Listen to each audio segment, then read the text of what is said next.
Hey there, retro gamers. Today on Smashing Bricks, we live out our superhero fantasies with the X-Men games of the 16-bit era.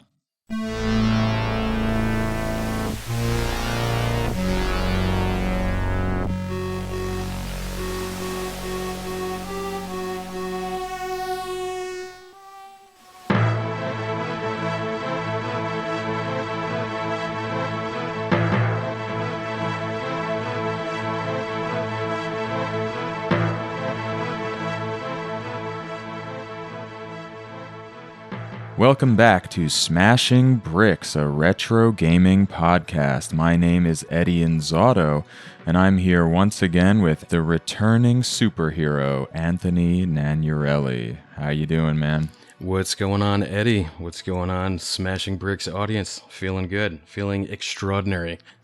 Nice. You got that mutant gene going for you, huh? Oh, superpowers fully enabled right now. Awesome. That's perfect because this is our exploration of the X-Men games of the 16-bit era. We decided, well, actually, you chose to do X-Men and X-Men 2, The Clone Wars for Genesis last time. At the end of our recording, we were trying to figure out what to do, and this is what you came up with. And I said, oh yeah, let's go for it. And then about halfway through the month, or maybe even more, I said, hey, there was another X-Men game. Let's make this even bigger and add X-Men Mutant Apocalypse. So we have a very broad look at these three X-Men games for the 16-bit consoles, and that's pretty exciting. So X-Men have always been pretty exciting, huh? I mean, you are the self-proclaimed big Batman fan, another comic book franchise, but you also had some love of Marvel, right, as a kid? Oh, yeah, totally. Spider-Man, X-Men, Captain America, the Avengers, total comic book nerd from a very young age. Saturday morning cartoons, Monday through Friday, after-school specials. So, yeah, always been a super huge fan of comic book and comic book lore and, justice prevailing over evil. Yeah. Good and evil. Very important in the comic book world. I got a little into comic books for it was actually a little bit around this time, maybe a little bit earlier than these games even. I had a few comic books. I bought a bunch of Marvel cards, which I believe you also did, but I think you stuck with it a little bit longer than I did. You have that Marvel card experience. What was that all about? I think it started when I was just going shopping with my mom. My mother used to take my sister and I shopping all the time, and there were these packages of cards, vibrant colors, holographic images, and they had these superheroes on the packs, and I was so drawn into it. And if I was good and I didn't ask for stuff and I behaved, I would, get a couple packs of cards. That turned into, pulling off really good grades and report cards to be awarded a box of trading cards or a box of packages of cards. I used to trade them throughout school, during lunchtime, in between classes, in the hallway. And I amassed quite a collection, probably 8 or 9 binders chock full of, doubles and special cards. So, yeah, I was really drawn into Marvel trading, comic books. Jim Lee's run on the X-Men kind of brought life back to the franchise in the early 90s.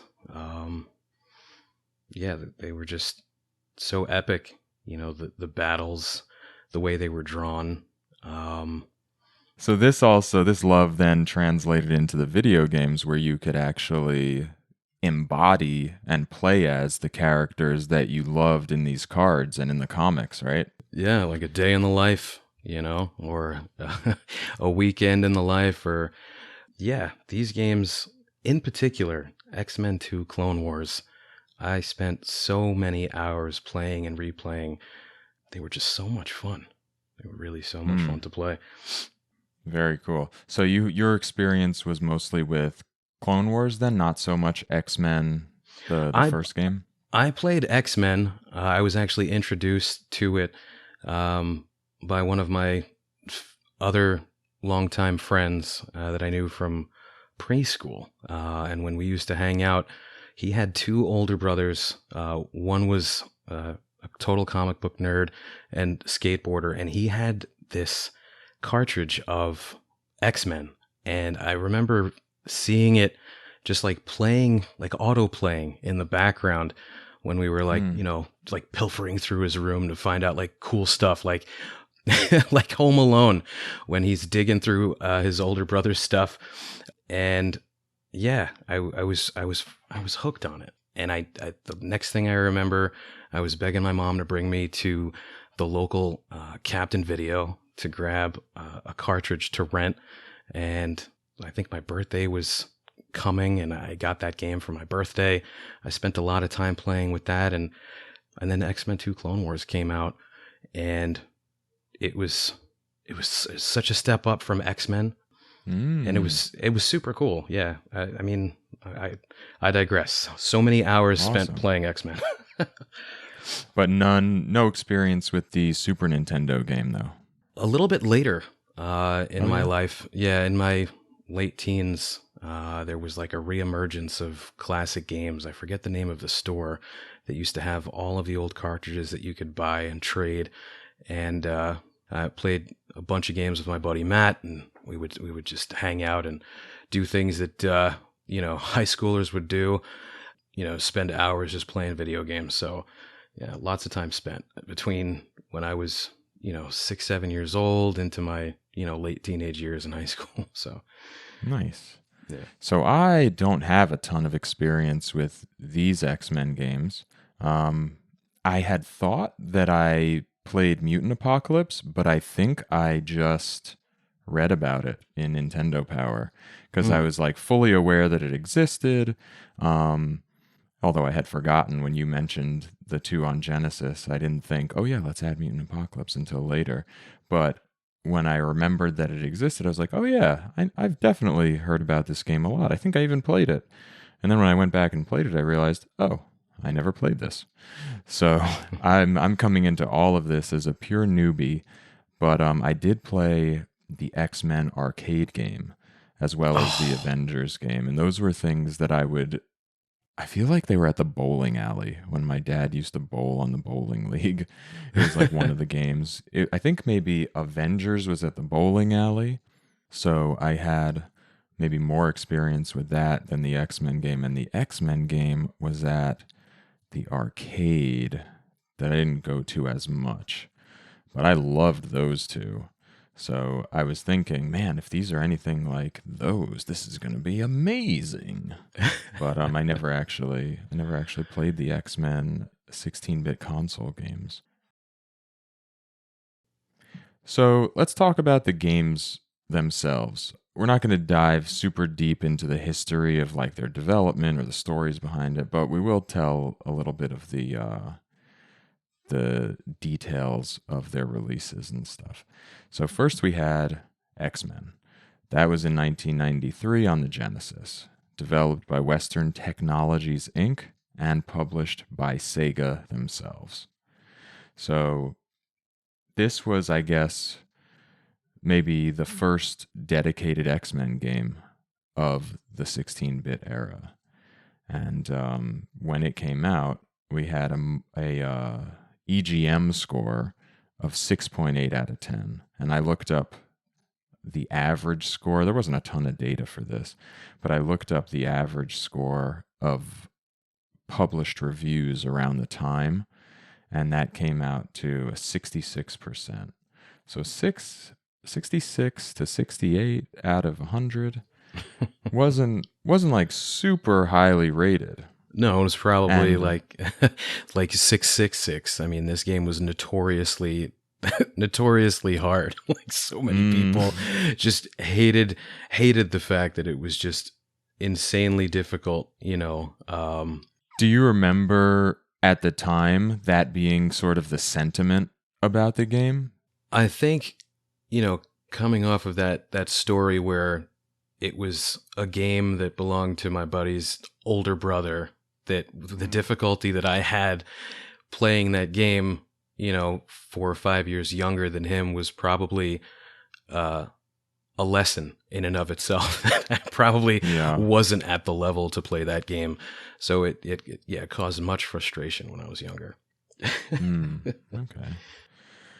Interestingly, this game was produced by Ed Annunziata, the same guy who was behind Echo the Dolphin. So that guy. The difficulty, his intention when making Echo the Dolphin, and he's like quoted as saying this, was, I just really wanted to make a hard game.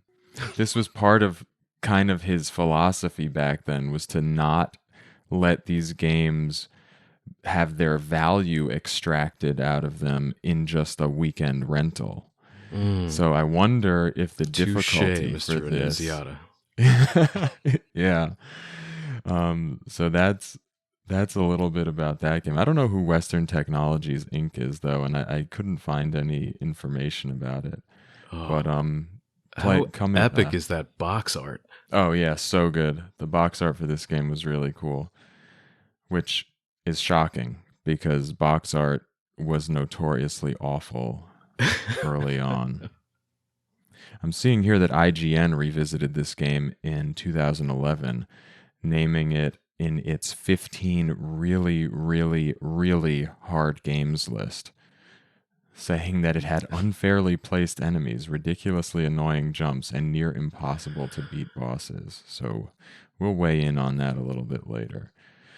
But the next game out of these three that was released in chronological order was over on the Super Nintendo, and that was X-Men Mutant Apocalypse. This one was a Capcom game, developed and published by Capcom. And at the time, it fared a little bit better, and it even was lauded as perhaps the best X-Men game made to date as of 1994 when this was released on the Super Nintendo. Looking back, it has a game rankings average of 76%, and at the time, it received a 7.75 out of 10 from EGM, but only a 3 out of 5 from Next Generation Magazine. And then maybe later, or maybe it was even at the time, a 7.8 out of 10 from IGN. And this was the only one of the three that we're talking about to even have a Japanese release. The others were only released in the West, in the United States and PAL regions, or Europe. Wonder what, I guess because it's Capcom, right? Capcom is the only of those companies that really is 100% committed, dedicated to serving the Japanese market. Yeah, and how Capcom it was down into its DNA. I mean, you can sense, you could just feel it, from the music to its design to some of the power-ups themselves. It almost had this vibe of Mega Man. And you can, definitely hear it in the music too. But yeah, definitely a strong game. Fun to play as well. Mm-hmm. Later on, it's been mentioned a lot as among the best of the X-Men games by a few different places online, I noticed when I was looking into it. But so has the third game, X-Men 2, The Clone Wars, which was released in 1995 for the SEGA Genesis, also published by Sega, also produced by our old friend Ed Annunziata, this time developed, though, by Head Games, which was a smaller developer that was later incorporated into Activision. And they didn't really do they did a bunch of games, but nothing that was super standout. There was X-Men 2, but other than that, it was mostly just some maps for Quake. They did one of those Cabela's Big Game Hunter games, and nothing else that, at least to me, stood out as a shining example of video game masterwork. But they did do Clone Wars, which I'm going to spoil and say was pretty good. And, is one of your favorites. It must be, right? Oh, by far. Nice. And that bears out in some of the rankings. This one was it was higher ranked than the first game. This was about 70% average rating on game rankings. And it actually got the same rating from EGM at the time, 6.8 out of 10. And this one only got a 2 out of 5 from Next Generation magazine. So maybe that's a little bit of a contentious opinion. We'll see. But that's that one. That one was 95. That was the third chronologically. And the last one that we're going to discuss in the 16-bit era of X-Men games. But there was also, prior to those, another game that I just wanted to mention. It didn't seem to really fit because it was more of an old school sort of platformer. It seemed a little bit closer to what we had seen in the Nintendo Entertainment System era, and that's Spider-Man and the X-Men in Arcade's Revenge, which was a 92 game for the Super Nintendo and a 93 game for the Genesis a few months later. This one was developed by Software Creations and published by Acclaim. I don't know. I just wanted to mention it so nobody would write in and be like, guys, you're idiots. You forgot an entire X-Men game. But I think it's a Spider-Man game, so we can just set that one aside, right? Yeah, totally. Spider-Man's in. It's not an X-Men exclusive game. Disqualified. Goodbye.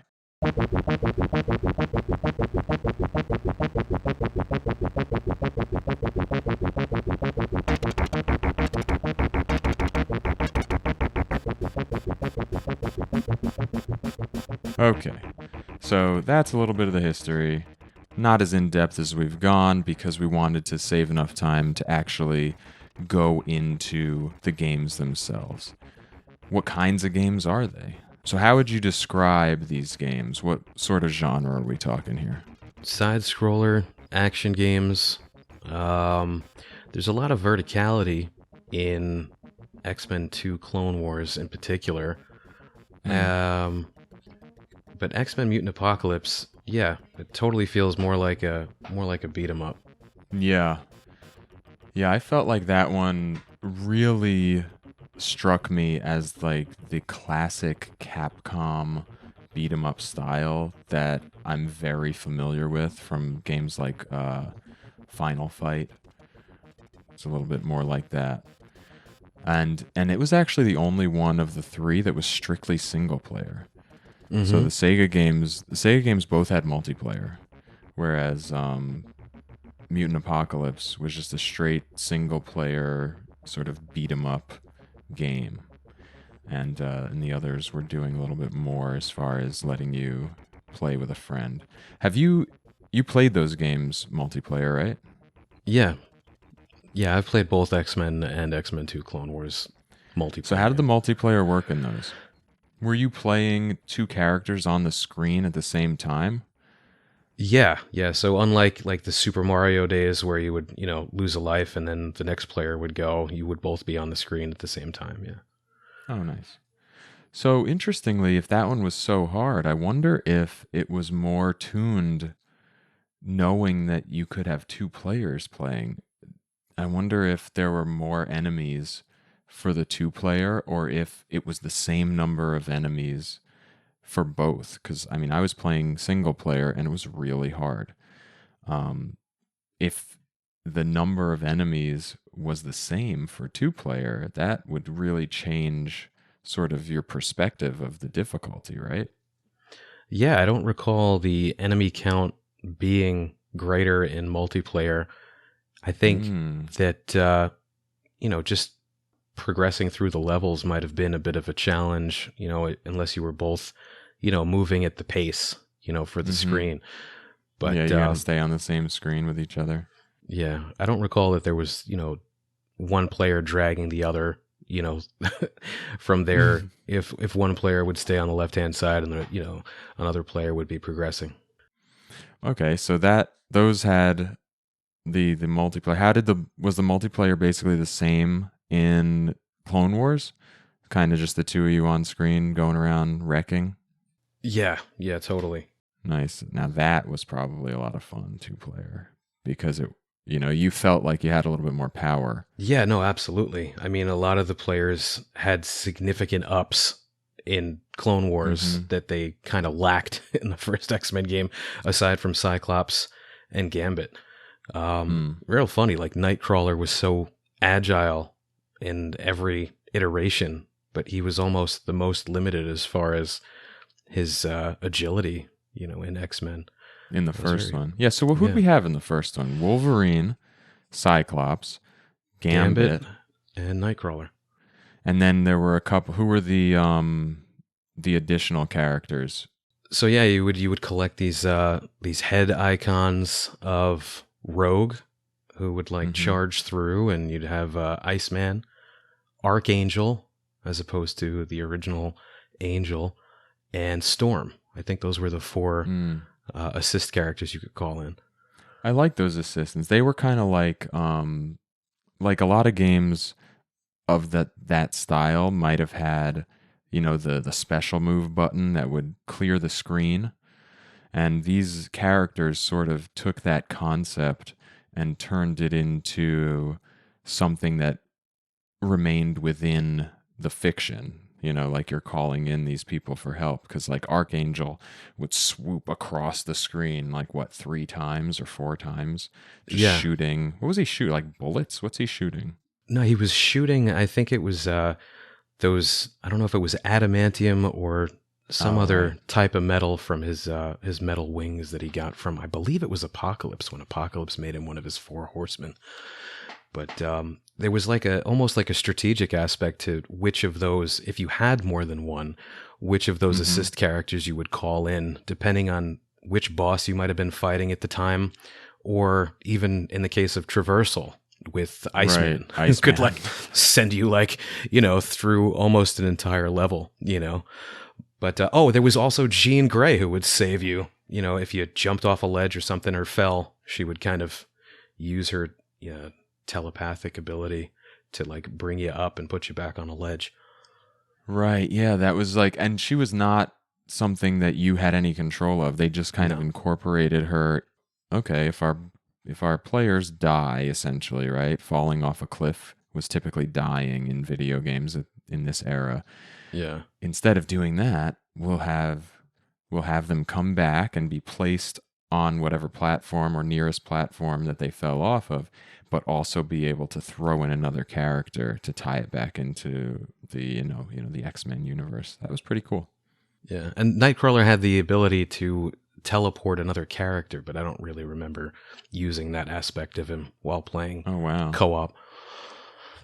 Interesting. I didn't know that. I was going to say with Iceman, I played the game and I didn't make it all the way through. I'm going to be upfront here. This game was too hard for me to finish. But I watched a video just to kind of get an idea, and I saw the player use Iceman to skip an entire boss just by going from a high platform to a high platform. And I guess the boss would have triggered by jumping down on the lower platform between them. But by using Iceman, he just waltzed right across and the boss never showed up. Yeah. So that's pretty cool. And then what did Storm? Storm kind of came from above. Yeah, she would come in and just I think she just called a storm in. I don't know, maybe like that hail that you experienced down in South Carolina the other day. Yeah. Monster hail. She just call it in, just whack people. It almost looked like she was summoning like a tornado. It was just, you could see particles, flying across the screen. Yeah. Yeah. So Archangel and Storm, to me, seemed like the two that you wanted to save up and just really use when it was important. And Rogue was kind of weird. Could Rogue miss? I think she could. I feel like I called Rogue and she would do a thing and there was a chance that she didn't hit anybody. Yeah, because she would appear on the same, vertical level the vertical plane that you were on. So if you like called her in like you would Archangel or Storm, she would just, fly across the screen and maybe not even make contact. Yeah, that was not ideal, especially when once you use these characters, they're no longer selectable. Like there's not an option for them anymore until you like replenish their summon ability, essentially. Yeah, via their token. Yeah. Okay, so we got Wolverine, Cyclops, Gambit, and Nightcrawler, and we're going to revisit some of their powers in a minute. In Mutant Apocalypse, the next one for the Super Nintendo, we get a fifth character, but we also lose a character. So that one's got Wolverine, Cyclops, and Gambit, and we gain Psylocke and Beast, but we lose Nightcrawler. Oh, so sad. How do you feel about gaining Psylocke and Beast in exchange for Nightcrawler? You know what? Nightcrawler was whack in the first X-Men game, so I don't even care. They did him such a disservice, Yeah. Psylocke was cool. She had really good combat skills. And one cool thing about the Capcom X-Men Mutant Apocalypse game was it incorporated with a few different characters that down to forward or that down forward into their special moves. But it was pretty cool. Psylocke had really good jump. Beast was more or less like a tank character. He was super strong. But yeah, I mean, Nightcrawler was totally not missed after his first outing. Yeah, so I guess we could talk about kind of a little bit what these characters were able to do in these different games, which kind of bleeds into the next sort of section, but I think it makes sense to talk about it here. Right, so each of the characters in Mutant Apocalypse basically had special moves, because you had a jump button and a regular attack button, and then like their mutant powers were only executable by doing these classic Street Fighter movements and button combinations, like you said, the down forward or forward. What did we have? We had Wolverine was able to...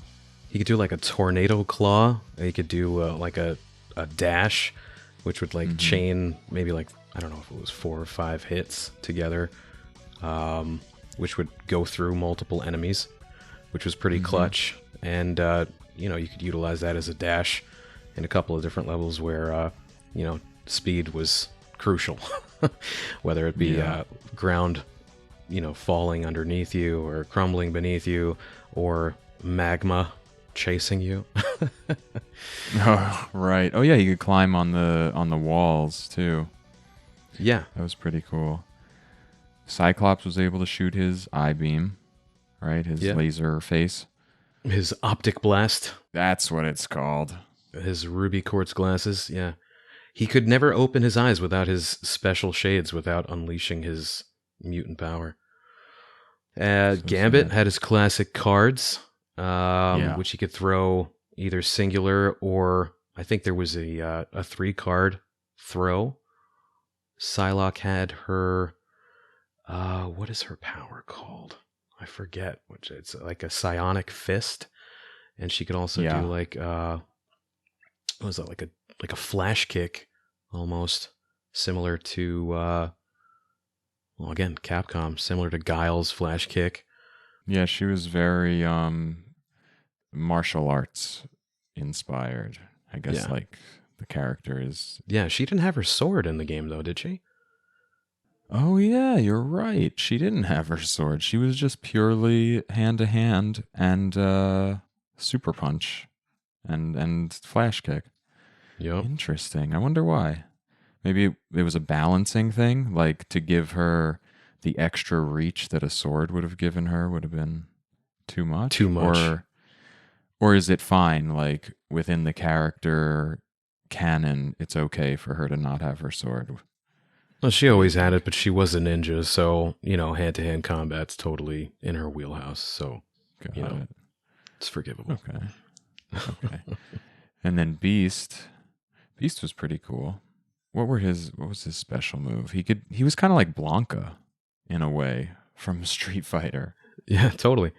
He had He like could, a head ram, like somersault, Yeah. which I mean, if you use that at the wrong place, it would be your downfall, because he had like this rebound, off the enemy, or off of the wall that you had to destroy, which could put you in a pretty bad spot. Especially considering that he was so slow. I think he might have been the slowest character in the game. Oh, definitely. But he could stand on the ceiling. Mm-hmm. Yeah, that's pretty cool. So and we'll get into this a little bit later, but the stages that he was meant to be a part of were kind of designed with that in mind, for him to be able to catch onto the ceiling and progress that way, which is pretty cool. Not Clone Wars, Mutant Apocalypse is pretty cool in its level design and overall structure, but we'll get to that in a minute. Going back to the first X-Men, those characters, they had special abilities, right? They had their mutant powers, but it was tied to a meter that was depleted when you did it, right? Yeah, yeah. So every time you'd use your special, you'd lose a bit of your special meter, which I thought was kind of strange. That was mapped simply to a button. You didn't have to do anything special for it. So I feel like in Mutant Apocalypse, obviously they're made by different developers, but when you're just thinking of different ways that different developers make games, in Mutant Apocalypse, what you had to do as far as like your achievement as a player was successfully do the button combo, and you're rewarded with a special move. In X-Men, what you're doing is it only takes a button press, but you have to manage your meter and know when to do it, and you're rewarded with the more powerful attack. But they were a little bit more... Some of them were, anyway, interesting. Like Nightcrawler was able to do his teleport. That was kind of unique. Wolverine, what did he have? He was able to take out his claws, right? His normal attack was just punching, but then if you press the special button, he would pull his claws out, and then you could attack from there. Yeah, it would make his attack stronger. He also had like a downward slash that, if you were to use that in midair, would kind of be almost like a diagonal. Oh yeah, traversal that was bread and butter aspect for me. That was necessary. Yeah. Cyclops shot his beam. His what's it called again?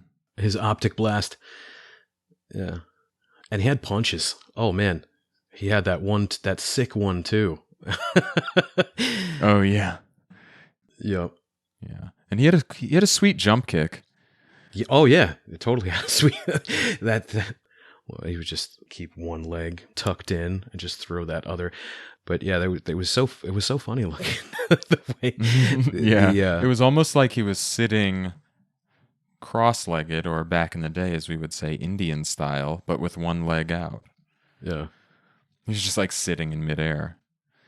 That's Cyclops. Gambit had he had his cards, right? But didn't they like fly all over the place? Yeah, there was like a homing aspect to his cards. Yeah, that was pretty cool.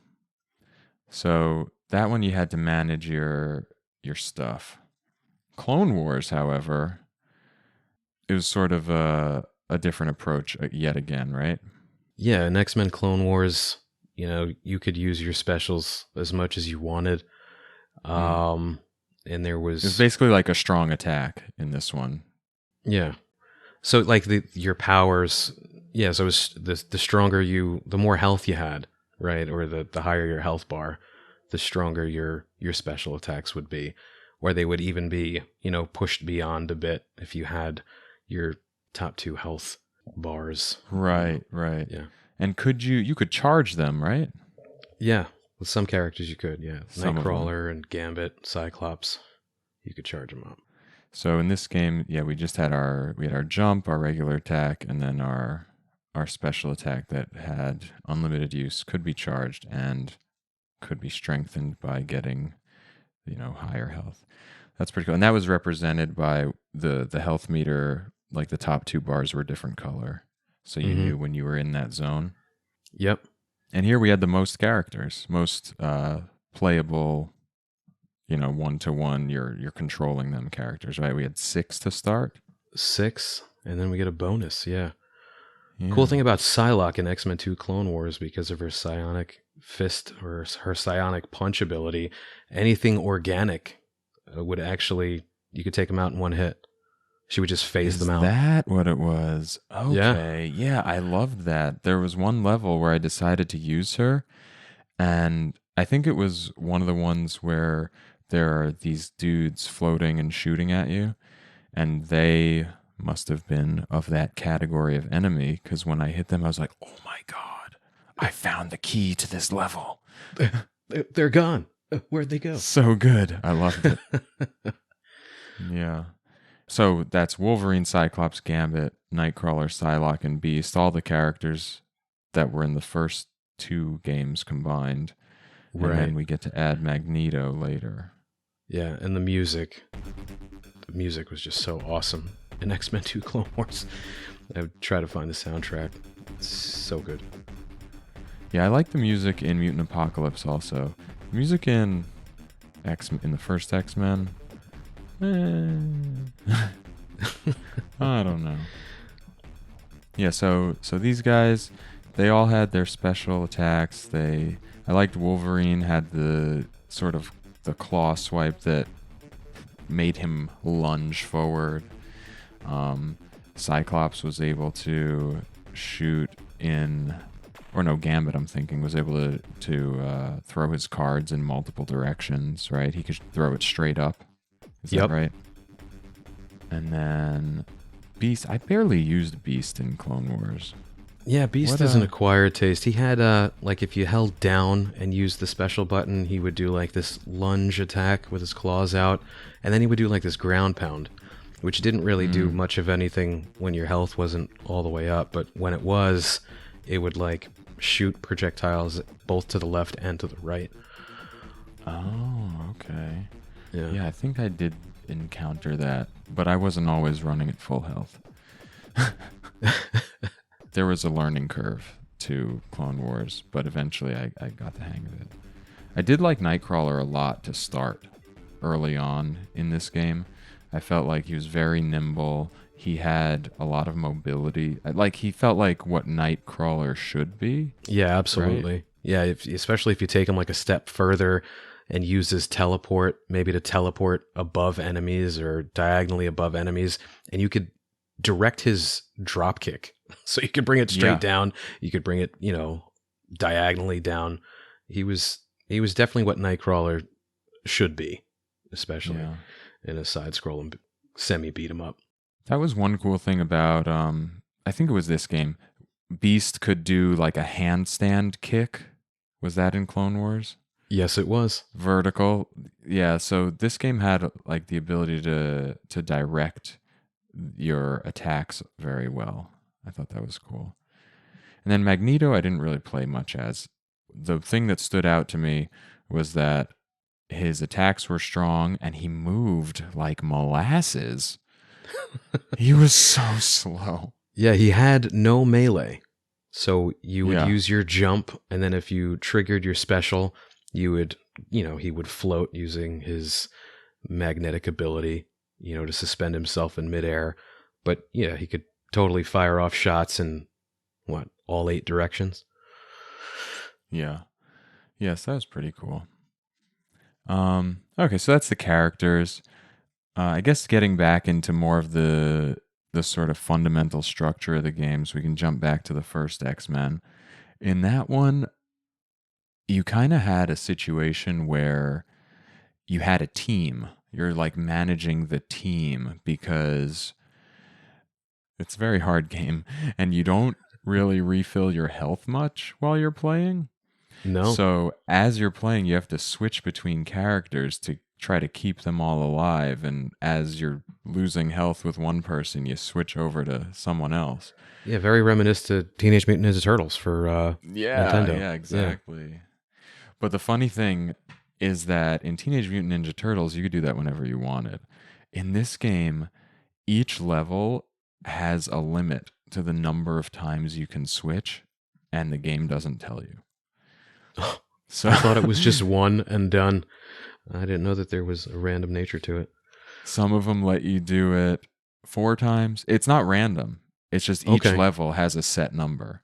Oh, I So see. like level 1, you could do it 3 times. Level 2, 4 times. Level 4, 1 time. You know, it was just, I don't know exactly what the numbers were, but I know that it's set for each level, and you don't know until you trial and error it. Mr. Nunziata. Yeah, pretty much. There were some health pickups, but they were pretty rare. Yeah. They were, you know, within the levels, and they didn't do a ton. Your main way to replenish health was after each level, you would go back to the danger room, Yep. and which was just like a big rectangle with platforms, and these little orbs would be floating around, and you'd have to hit them to get some health back. And then you only had like a certain amount of time to do that. And I guess you could switch, but that's so funny. Like, because if you're doing that, you're just one character. So if you go to like the bottom center of this area, you can interact with this sort of like mainframe computer Yeah. and switch out characters and see which one needs health. But then you're kind of like cutting into your time to go and get the orbs. It was a very interesting choice. I don't know. It's kind of weird.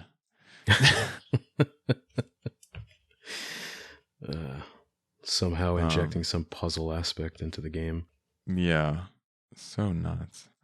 The levels themselves, I mean, if we said that Mutant Apocalypse was sort of a beat 'em up, a little bit more simple, the levels here were not so straightforward. They didn't just open up in front of you from left to right or from up to down.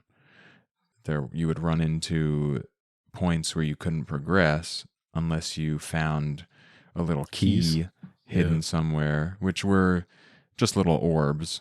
But once you touched, oh wow, that's just like Echo the Dolphin.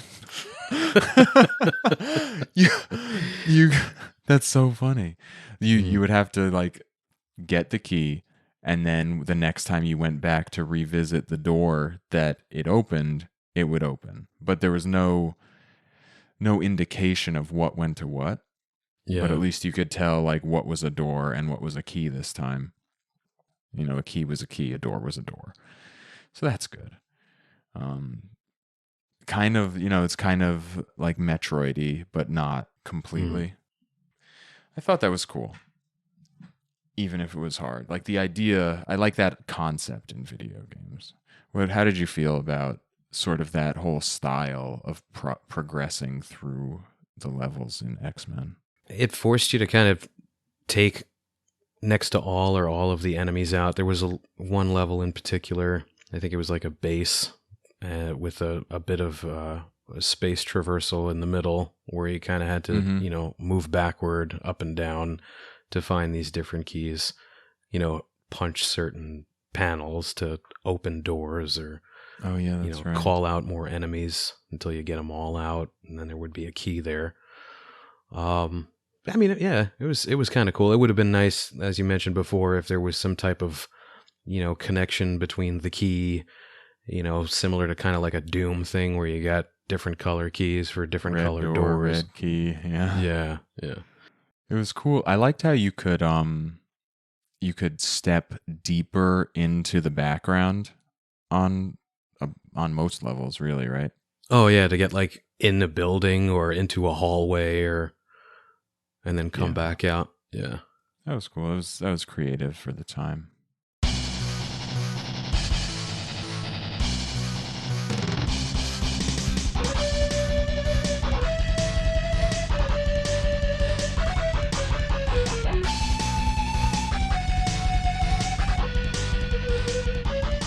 Mutant Apocalypse, completely different design philosophy, right?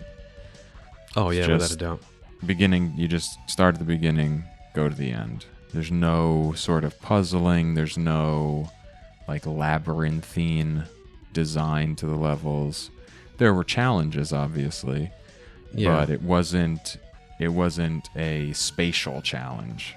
No, the only real challenge I would say would be the strategy of which character to choose after the basic introductory levels of each character.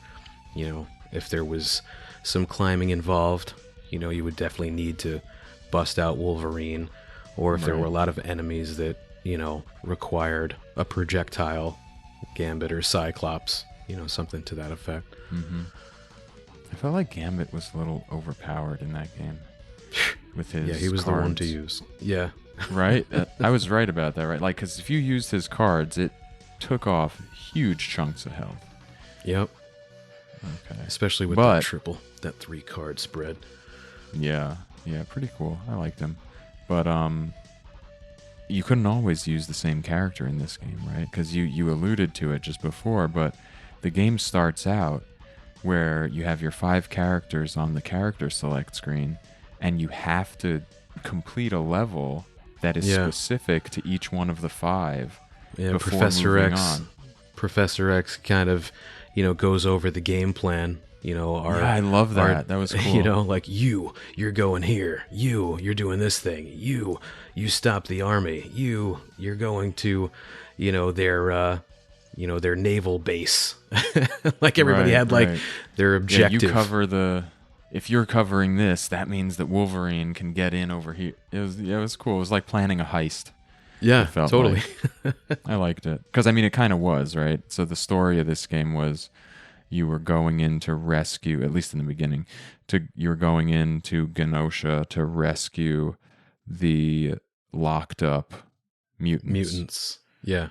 This is really the only one that I actually kind of caught wind of the story while playing, which maybe that says something.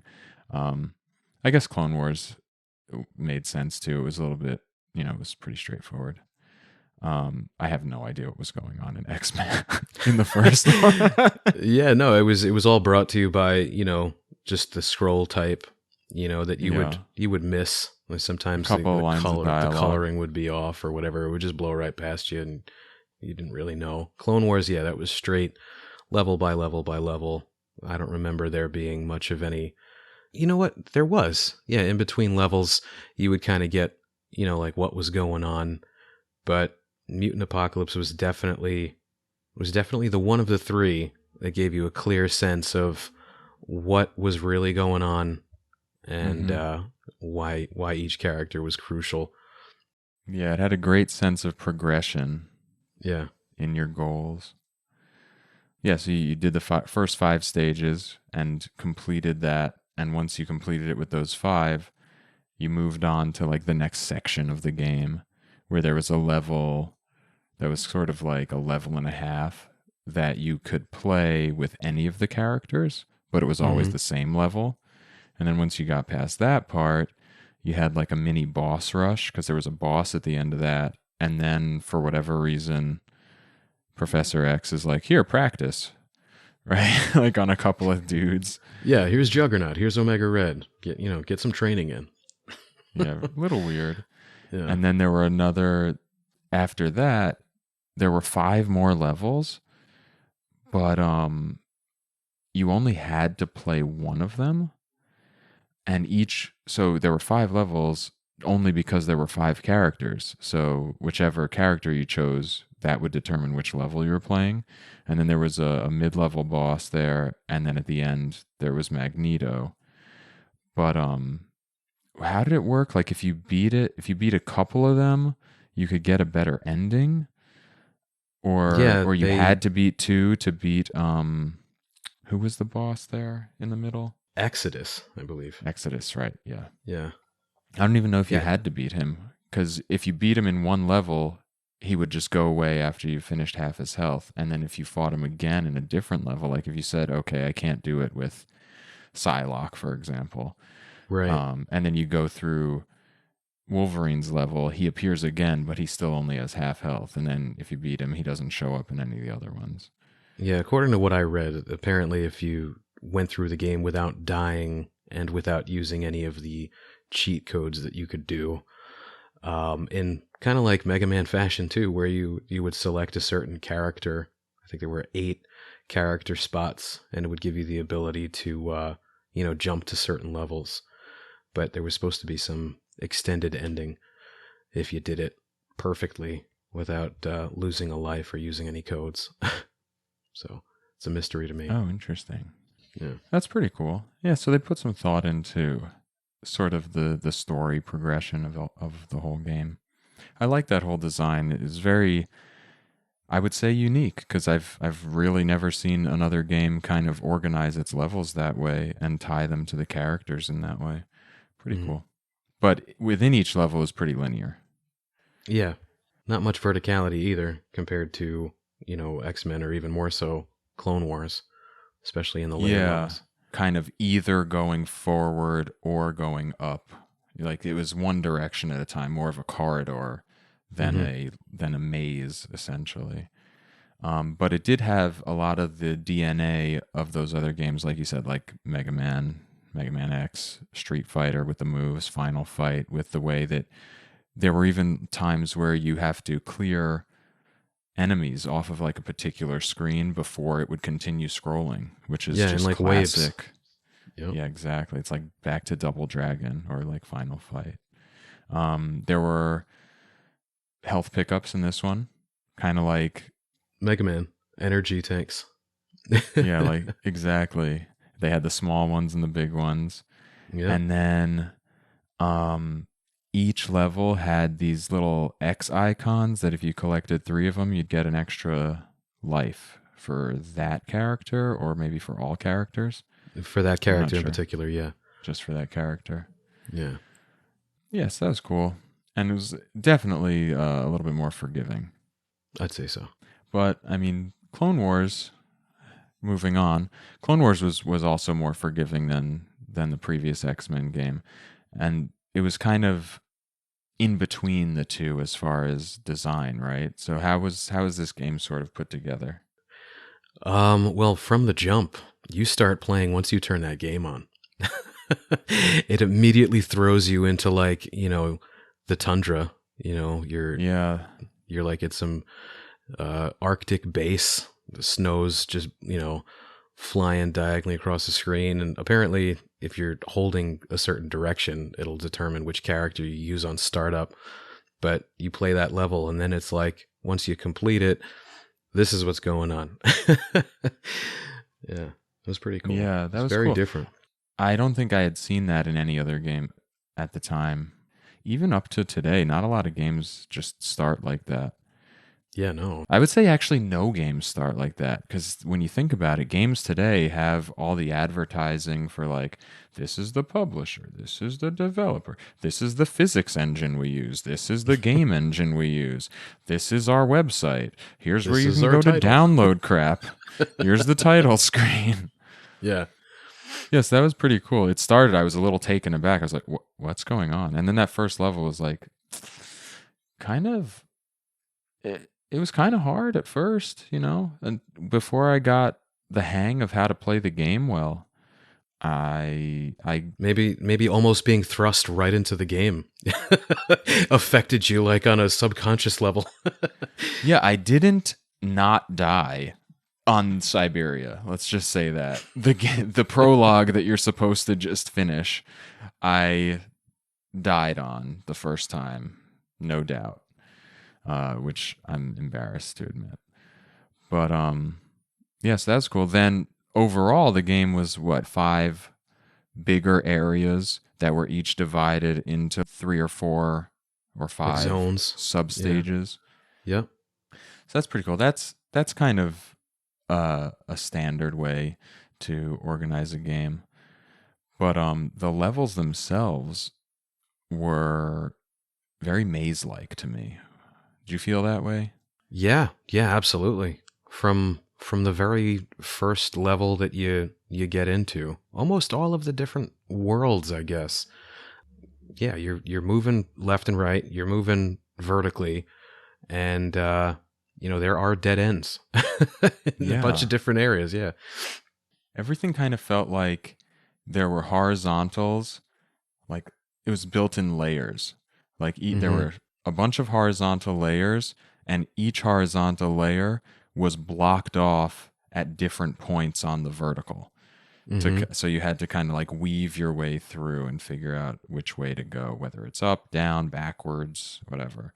And even in like some levels, you had to open up, you had to kind of unlock the way forward. I'm thinking specifically of an early level where you're going into the Sentinel and you have to break these monitors that then use electricity to open doors that were previously closed and then keep going.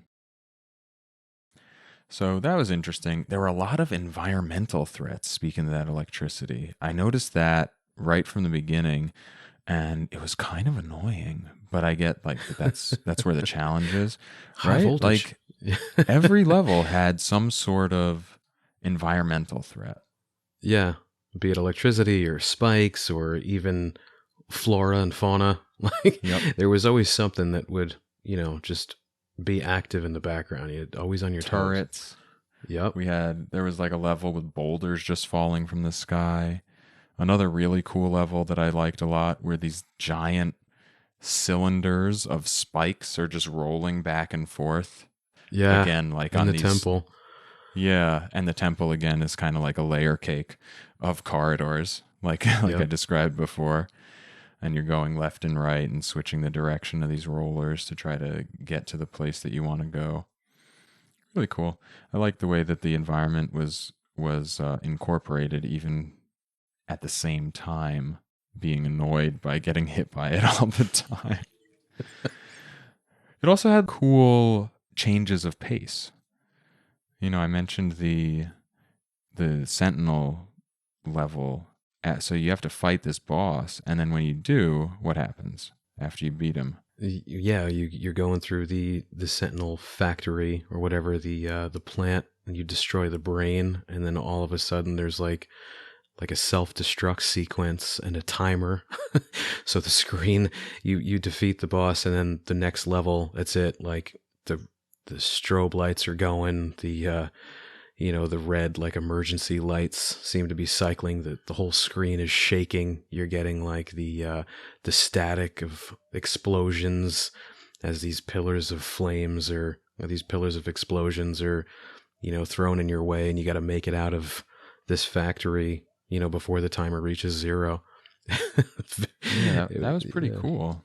I liked that a lot when it first came up. It was stressful, obviously, because you see the number ticking down. It's like, oh my god, oh my god, oh my god, oh my god, oh my god. Yeah. Oh, and it has those flames, right? Yeah, more environmental threats. God. What else? There's also the one level where you're just falling down a shaft, and there's lasers on different sides of it, and you have to like move back and forth, and then you land on a platform and have to fight a couple guys and open up that next escape hatch and then fall down more. Yeah. So they really mixed it up. And there was the one boss. It was I think it was Magneto, right? Where you're kind of fighting him, but at the same time trying to progress to the side, right? Yep. And you need his magnetic blasts to break the wall. Yeah. In order to keep progressing forward. Yeah, Nightcrawler's the character for that stage. Is it possible to kill him without getting all the way to the end? I don't think so, right? Because he has to float he down. Needs to get trapped. In that, I guess that magnetic field, or however that magic field. I don't know how you trap Magneto, but plastic. Yeah, that's really cool. And I think the boss fights, not just that one. Some of the other boss fights are pretty cool too. What are some standout boss fights for you in this one? The Sentinel was super cool. You're kind of like pigeonholed in a spot where you got to get creative with your jumps and time them right and attack these panels. Yeah, what's it doing? There's like a thing rotating. It's like a hologram face spitting electric blasts at you. And the way to kill it is by knocking off these blocks from a rotating thing underneath it. But each time you knock one off, now that is going to shoot a blast of electricity at you horizontally when that one comes around again. Mm-hmm. And then you have to kind of like thread the needle to hit it. That's pretty cool. You were just going to say another one, but I interrupted you. Go ahead. There was also Tusk at the top of that pyramid. That was pretty cool, where you have to like kind of time the strikes on his, I guess his offspring is like his minions that he spawns. You get like, I think it's like every third or fourth will explode beside him, and that's how you slowly chunk away his health. Who else? Yeah, that one I didn't like that one so much. It was kind of hard. I like easier stuff. I liked the Apocalypse, right? Not Apocalypse. What's his name? Apocalypse. Wait, what's the guy? He came down like on his that's Apocalypse. He comes down, intermittently on his like floating surfboard. Yeah, that was really cool. But the way that the sort of boss arena was designed, you have this stuff kind of spinning around the room like a merry-go-round essentially, and you have to dodge the obstacles as they're spinning around, either jump or duck, and then hit the elements that will then cause an explosion in the central sort of hub that will finally beat the boss. That roulette wheel of death. Yeah, that was cool. I liked that a lot. Oh, speaking of which, this game had a lot of health pickups. Tons of them. Yeah. I liked that. They varied in size. There were small ones, there were large ones, and then there were like the shimmering, like almost DNA strand looking health pickups. They all looked like DNA strands. They looked just like the character in Echo the Dolphin that you had to meet up with and find his orb in the past. Oh my God. I thought you were going to say Jurassic Park, like the DNA they looked like helix that him was too. talking to you. Yeah. Oh, Mr. Inzauto. Oh, actually, you know what? We mentioned bosses in this. I wanted to skip back to Mutant Apocalypse because we didn't mention that had bosses too. I mean, we mentioned some of them, but it had really big bosses. They were events in that game, and there were health bars in that game. In Clone Wars, you didn't know when you were going to win exactly. You just kept going until the boss died.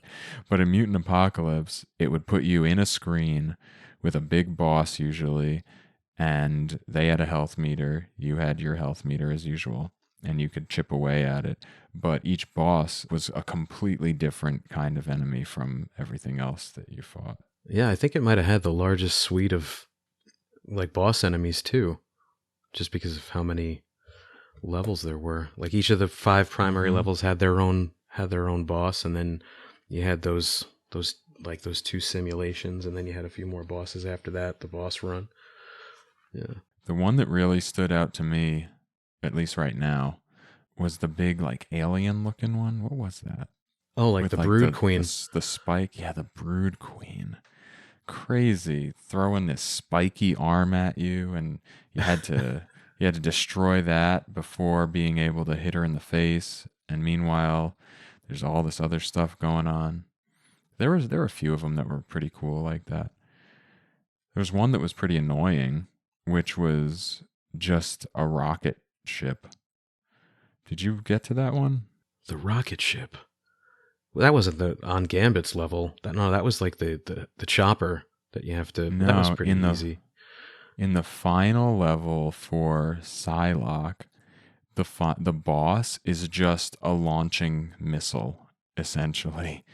And on either side of this purely vertical tube were just some platforms. And you would have to hit this rocket a few times, then jump up because it's the screen is auto-scrolling up. And you jump up to the next platform and hit it some more, and then jump up to the next platform. But then you get to a point where it's too high to jump. And I basically had no idea how to do it at first. But then I figured out how to do a drop kick that she would then spring up high off of, kind of like Chun-Li in Street Fighter, which I had done in earlier levels. Like I had done it before. I just didn't exactly know how I did it. So I spent a long time just jumping into a hole and dying, trying to figure it out. But it was messed up because literally the only way that you could reach the next platform was by doing this very acrobatic move off of the ricochet, off of a kick, off of a missile. Oh yeah, nuts. I'm taking a look at a video of it right now. The top of the rocket, well, like an evil rubber nipple out of Ren and Stimpy. You just got to rebound off of that rocket. That's the era. Oh man. Was there any other boss in that game that was a big standout to you? Omega Red was pretty cool. You know, the way that the background would pixel like in and and pixel out. Yeah. And the colors would shift, and he would, like, if he got you with his tentacles, he would like drain you and steal your health. Yeah. He was definitely like one of the scarier bosses. Even like in the comics and the cartoon, he was always like, I forget if he was like the Russian equivalent of, I think he was the Russian answer to Captain America, or no, the Russian answer to Weapon X. You know, so yeah, evil Siberian bad stuff going on.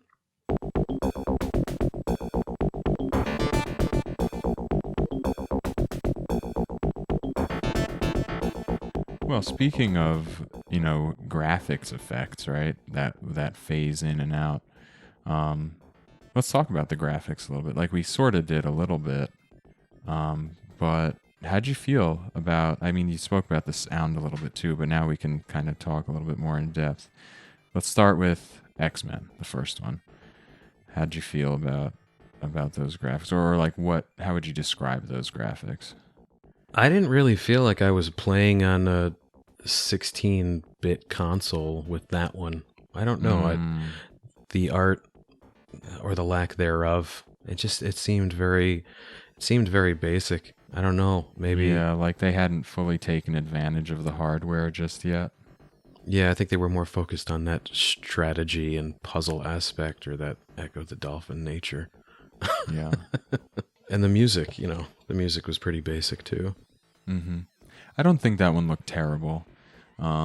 It wasn't as, the sprites were smaller, right? The backgrounds were much flatter, although they were layered, right? We talked about that. Right. But the sprites themselves were fine, right? They just weren't as large and weren't as detailed. And maybe even the whole game wasn't as colorful as the other two. Yeah, I would say that. They were a bit more muted. Yeah. A little bit more straightforward, everything a little bit flatter. Then we move on to Mutant Apocalypse. And this one, to me, felt... Oh, and the sound for the original X-Men was just trash. Sorry. It just didn't have... To me, like, the music was not musical. It was not interesting. The sound effects were bad. They were just, like, cacophonous. There's nothing really great about it. Like, even in that very first level with those, like, pterodactyls, every time they showed up, it made, like, this weird... Techno squawk. Is it a screech, or is it just a synthesizer? Like, what is that? Not the best work there on the audio. Sorry for whoever did that. Moving on to Mutant Apocalypse, though, we got... I think Capcom in that era always made very sort of comic book appropriate art. They had the larger characters. I think these characters were the largest of the three games, and they were all kind of like line drawn.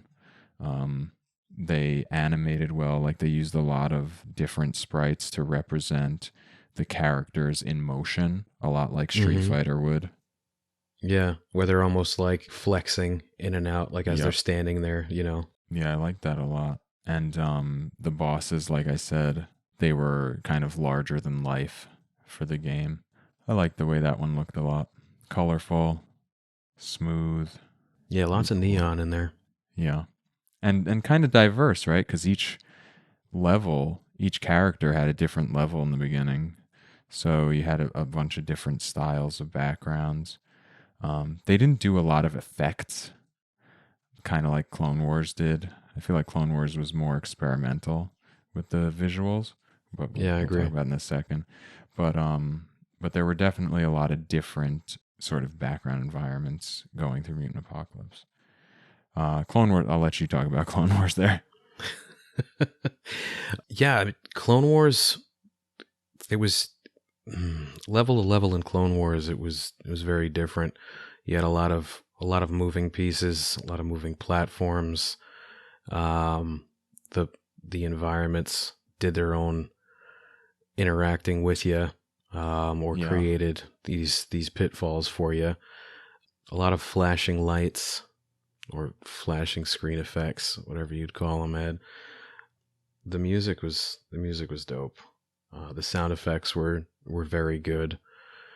I really liked the sort of dynamic motion of the backgrounds. Like I mentioned, the Apocalypse fight had that sort of turntable that had the 3D effect. The rolling spike rollers in the temple going back and forth, they had a nice, like, interesting rotational effect with depth. And the same thing on that first Sentinel boss had that similar effect as well. Those are some things that stood out to me that I really liked. Yeah, you get a taste of that at the very beginning too, like when the varying degrees of snow, in background. Mm-hmm. The snowfall, you mean? Mm-hmm. Yeah, it was pretty cool. Did you have like a favorite track, audio track? I wish I could tell you the stage by name, but it was definitely before you got to, let me see, it was definitely after the temple levels where you got a lot of these like techno-based enemies. You had those almost cyborg robot dudes that would like change form.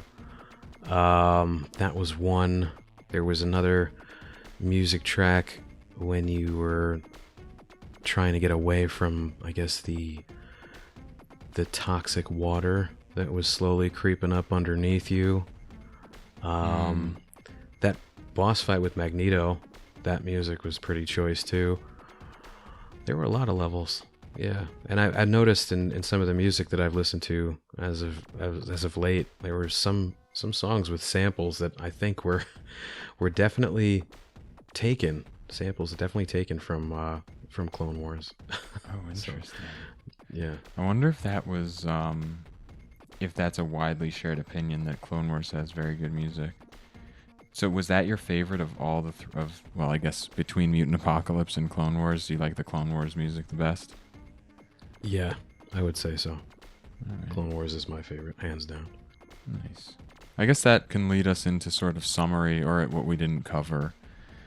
So, okay, X-Men. What are your sort of like summary thoughts, final thoughts on X-Men, your experience now with it, and anything maybe that we didn't say that you might want to add? I think X-Men for the Genesis was definitely a game that laid the groundwork, for future games. It was definitely a good place to start. They incorporated a lot of characters. There were definitely levels and the whole Danger Room aspect that was key to X-Men. Although the narration aspect wasn't there, the backstory per se, that kind of got you from level to level. There was, kind of like that X-Men team aspect built into the assist characters too. I mean, it was a good rough draft. It was definitely difficult. Okay. A good rough draft. I could accept that. My recommendation for X-Men would be maybe check it out, but don't worry if you give it a pass. A miss. If you just skip over it and move to the other two. That's where I land on that one. Okay. It was an interesting for the history, but I wouldn't go back and play it for my own enjoyment. Yeah, no. It was okay. Moving on to Mutant Apocalypse. This might have been my favorite of the three. I think I'm biased because it is of a style that I'm familiar with, that I'm nostalgic for, and that I've always loved. I love the visuals in this one. I like the way that the levels are structured and organized, and I like doing the moves to execute your mutant powers. That's always fun. And kind of the idea of there being really distinct designs in the levels that cater to the different characters, I think from like a game design standpoint is really interesting. Really good. I liked it a lot. I liked the music in that one a lot too. This one had my favorite music, but I liked the Clone Wars music also. Yeah. How about you on Mutant Apocalypse? Well, I mean, everything considered, of the three, it was definitely created and developed by a powerhouse of a video game company in Capcom that pulled from all of its successes in other franchises, and pulled off a really robust game, from characters to level design to music, and a good use of that beat 'em up aspect. Pulling off the moves was definitely cool. It was different from all the other games, and it had like that final fight, Streets of Rage aspect, where you would have these waves of enemies that would approach you from both sides and maybe get you in a squeeze. You'd have to pull off certain moves to clear them without getting hit, and definitely those epic boss fights for sure. Yeah, that was a good game. Yeah, Definitely, you know what? Very close second. We didn't really talk about it. I mean, you just did just now, but I think one thing that I like about it is it makes it seem like there's a lot to go up against, but you're still able to feel really strong because the enemies are a little bit weaker, but they throw a lot of them at you, so you feel a little bit more heroic or super heroic by being able to fight them off in hordes.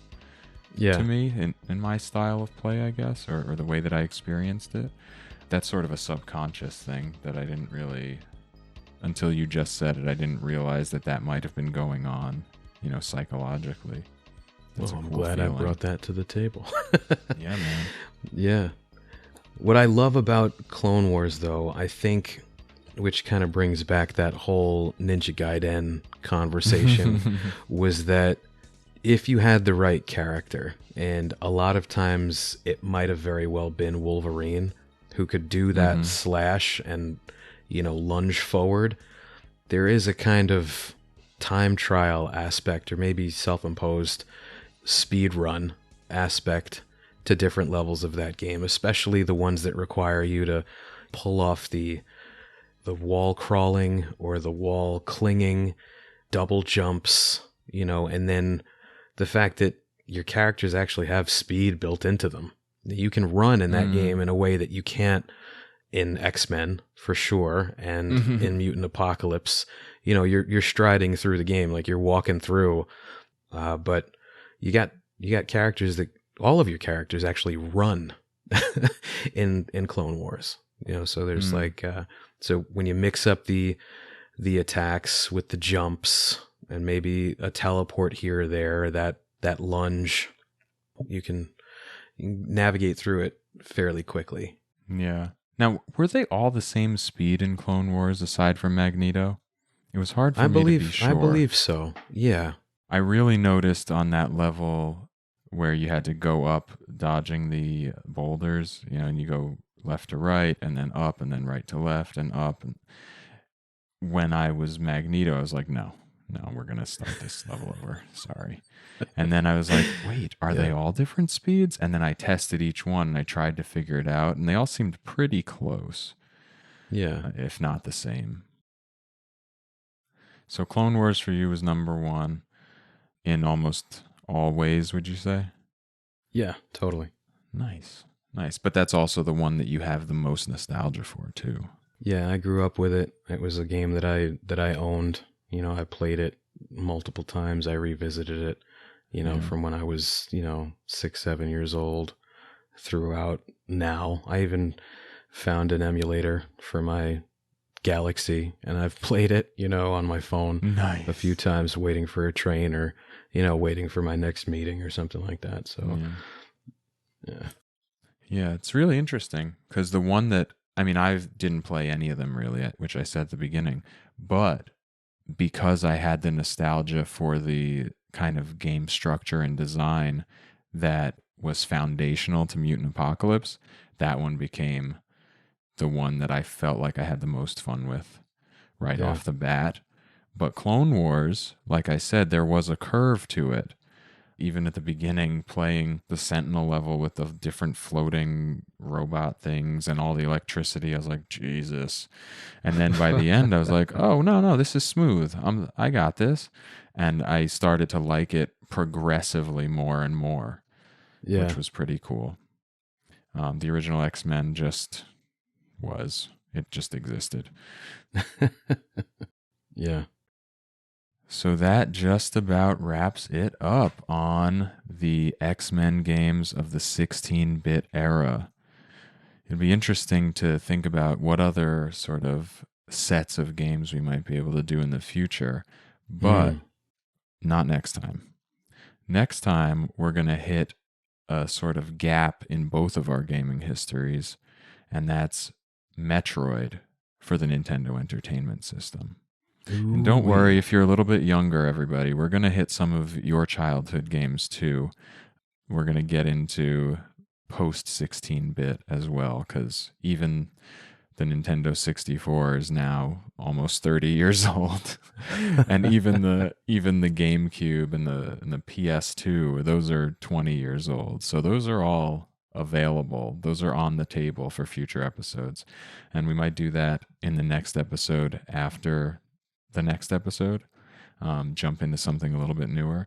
But for now, I've been wanting to do Metroid since I actually started the podcast. Metroid has been on my mind, so that's going to be our next one. So if you're able to get your hands on it, get a cartridge, get a Nintendo, get an emulator, whatever, go ahead, play it, and come back, and we'll talk about that with you. But until then, we've got Smashing Bricks on Instagram at Smashing Bricks. And then we have Smashing Bricks on Twitter at Smashing_Bricks. You can check out the podcast at anchor.fm/smashingbricks. And then you've got Anthony. Where can we find you? You can find me just about anywhere on my handle, Asylum in Arkham. That's me. So Instagram, Twitter, Xbox Live. I got to get myself an Xbox again. PlayStation. That's where I am. That's my handle. Nice. Very comic book themed, very comic book appropriate. And I don't really hang out on Twitter as much anymore. I used to be on there like 24/7, but I'm Eddie Inzauto. Pretty straightforward. And that's it. We will get ourselves into the world of Metroid and come back to you next time. But until then, may the nostalgia be with you.